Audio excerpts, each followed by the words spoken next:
I remember the day everything fell apart like it was yesterday. My best friend, the one I trusted with my deepest hopes, looked me in the eyes and revealed the secret I'd kept buried for years. It wasn't just a betrayal, it was a weapon, a dagger aimed straight at my heart. She whispered it with a cold smile, and suddenly my entire world turned to ash. That secret, my dream of opening a small bakery, my hope for a better life for my kids, was now a laughingstock. Everyone in the community knew. They whispered behind my back, calling me a failure, a disgrace. Now everyone knows you can't even support your family, they said. Your children are doomed because of you. The humiliation was suffocating. I felt broken, cast aside, humiliated in front of everyone I'd ever known. I wanted to crawl into a hole and disappear, but deep inside, a stubborn ember refused to die. I looked at my children, innocent and trusting, and I knew I couldn't let their future be dictated by the doubts of others. That day, I made a choice.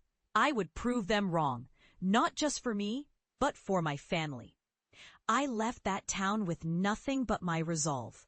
I worked tirelessly, pouring every ounce of my strength into building a business from scratch. Every setback fueled my fire. Every no I received became a reason to push harder. I faced rejection after rejection, but I refused to give up. I learned, I adapted, I grew. Slowly, my small bakery started to flourish. Customers loved my passion, my dedication, the love I baked into every loaf.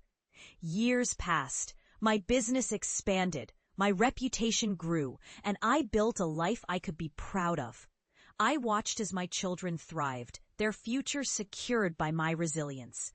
I transformed my pain into power, my shame into success. Every challenge became a stepping stone. And then the day came when I returned home, not to hide, but to confront. I walked into that tower with a quiet confidence, knowing I had already won the greatest victory, overcoming the doubt, the humiliation, the betrayal. I didn't need to shout or argue. My success spoke for itself. I looked at the faces of those who once doubted me, and I saw something I'd never seen before. Respect. They saw me not as the failure they thought I'd be, but as a woman who refused to be broken, who turned her suffering into strength. My eyes met theirs, and in that silent moment, I knew I had already won. This was my revenge, not in anger, but in the quiet, undeniable truth of my life. I built something real from the ashes of betrayal. I proved that no one's doubt could define me, that resilience and determination are stronger than any secret or sneer. I am unstoppable now, and I will never be cast aside again.